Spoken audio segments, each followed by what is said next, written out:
Well, you guys, it's good to meet you camera-wise. I'd like to meet you in person someday.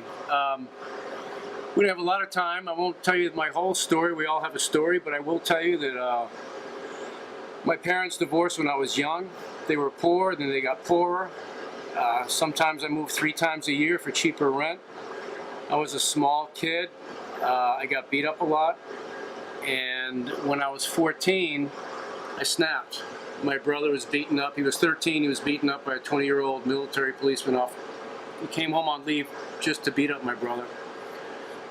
And I couldn't defend my brother. And I snapped. And frankly, my hatred for myself couldn't get worse. So I told myself I was never going to not fight again. And I became a fighter. I began to do push-ups and sit-ups. I began to lift weights. I began to box. And for about 10 or 12 years, I would just go looking for trouble. I hated cruelty, and I hated bullies, and I hated bad behavior, so I had to justify it to myself. So if somebody hit his wife, I'd put him in the hospital or try to. Some big guy loaded over someone smaller, I would go nuts on him. I got beat up, I got arrested. I got a lot of social rewards. See, the cops loved me. They because I was wailing on guys they couldn't without losing their jobs, and guys who they wanted to wail on. Guys who they wanted to wail on. Yeah. And here's I'm sure what a lot of you guys know. When I became a fighter, it wasn't about learning how to throw punches or kicks. It was about breaking someone's private space and not caring. And you have to kill a part of your own humanity to do that. And I got a lot of social rewards, and the little boy in me was actually proud that I changed my life and become a fighter instead of a victim. But you know, we all have that higher part of us that knows the truth, that knows, if you look at the word intuition, it actually means to guard. And this little voice inside me always knew, no matter how many rewards I got after a successful fight, that I was on a road where I was going to die young, or I was going to end up in prison for killing someone, and or both. And even if those things didn't happen, I just knew I was on a spiritually dark road, a dead road. So I had this really life-changing experience. I tried to get out of street fighting, by the way, by boxing, and it helped a little bit, but not enough, because I was still full of so much rage and hurt from my childhood. And I only found one way to express it, and the only way I found to express it was with fists. Did the rage have something to do with your father not being with you? Well, here's the thing. I had thought that the rage had to do with being a bullied boy, but you know, writing Townie, the book you're going to read from, taught me that no, my rage was I was not seen by anybody. My parents divorced when I was a kid. They were from Louisiana, 2,000 miles away. I had no uncles, I had no cousins, I had no grandfathers. Because we moved a lot, I had no friends, so no fathers or friends. Because I was a new kid and skipped 60 days a year, I had no teachers. Because I wasn't an athlete, I had no coaches. So my brother and I fell through the cracks. We had no men. So we had nobody seeing us. Everybody needs to be seen. Everybody needs to be seen. Everybody needs to be loved and respected. And that's what I was putting into my fists, and that's why I won more fights than I should have. I'm not a big, tough guy. I was just full of hurt. And then, you know, here's the thing. I was full of hurt, and I had rage about the hurt. It was really, the rage was, I'm hurting. Doesn't anyone see? And that's what I was wailing from. We forget that. So the first feeling was, I feel abandoned, alone, unloved, and it's up to me and no one else. And then I had rage about that.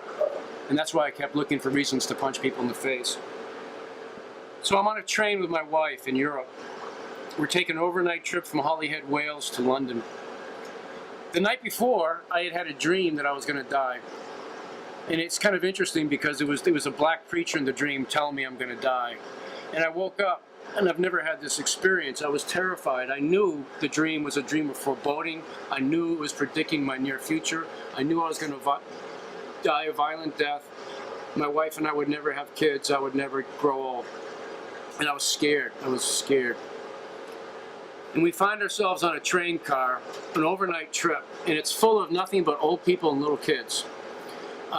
The Lockerbie terrorist attack had happened. The plane was blown up over Scotland, so we had 35 schoolgirls from Germany who were on the train because their parents didn't want them on the plane, and a bunch of old people. And in the train car behind us, the last car on the train, is a guy selling drugs.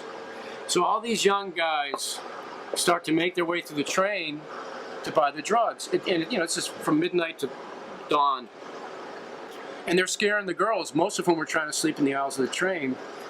And I watched 2 or 3 go through, and they're swearing and they're drunk and they're in leathers and piercings and they're scary looking. And they were, these girls were 11 years old. So I knew I had to get up, and I was the only young man on the train. So I knew I had to do something. And you guys, when I stood up, I knew that's when I was going to die. But I had to stand up anyway. I couldn't not protect the kids. So I stand up for this one young guy. He's got piercings everywhere. He's swearing. He's a big kid. Leather, everything.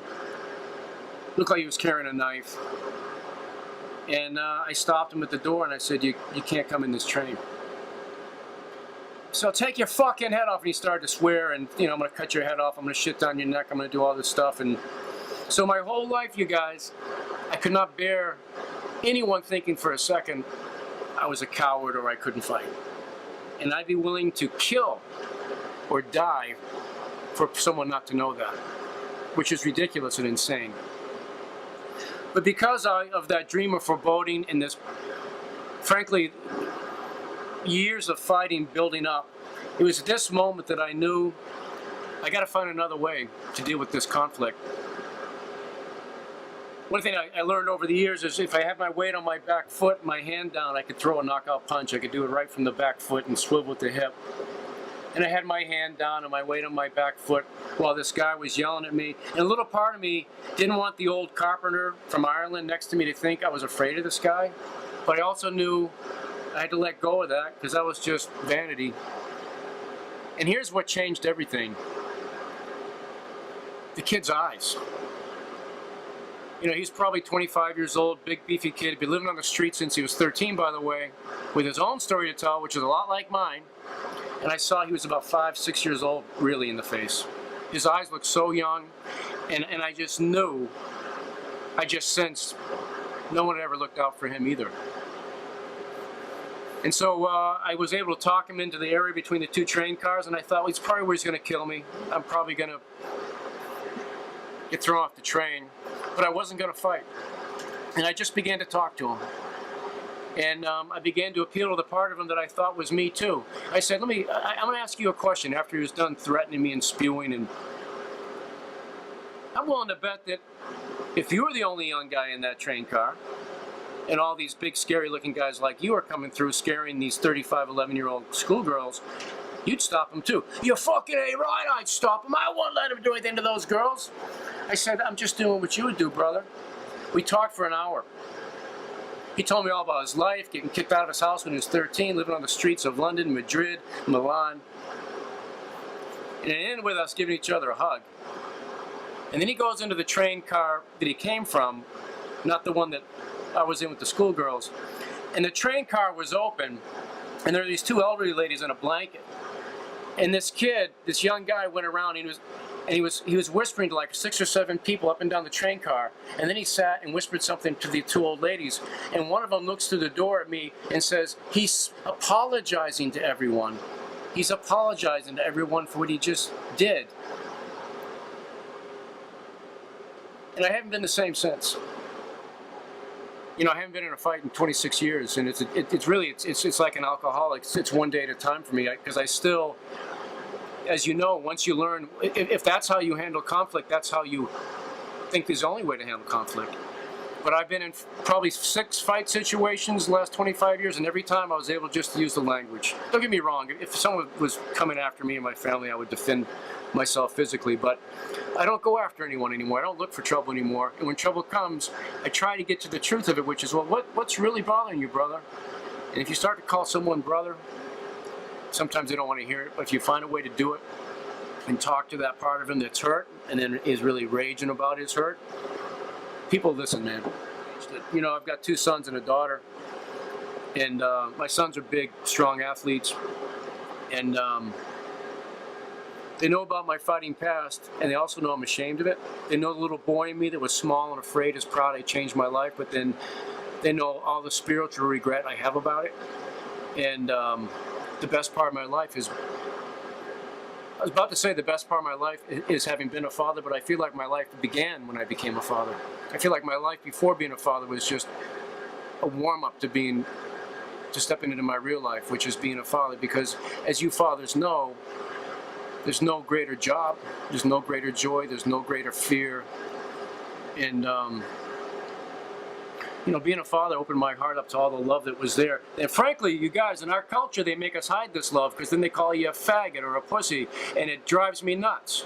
So my sons are very comfortable. I hug them, I kiss them on the lips, I tell them I love them, they look in my face, tell me they love me. And yeah, fatherhood has just been a deeper step into this change.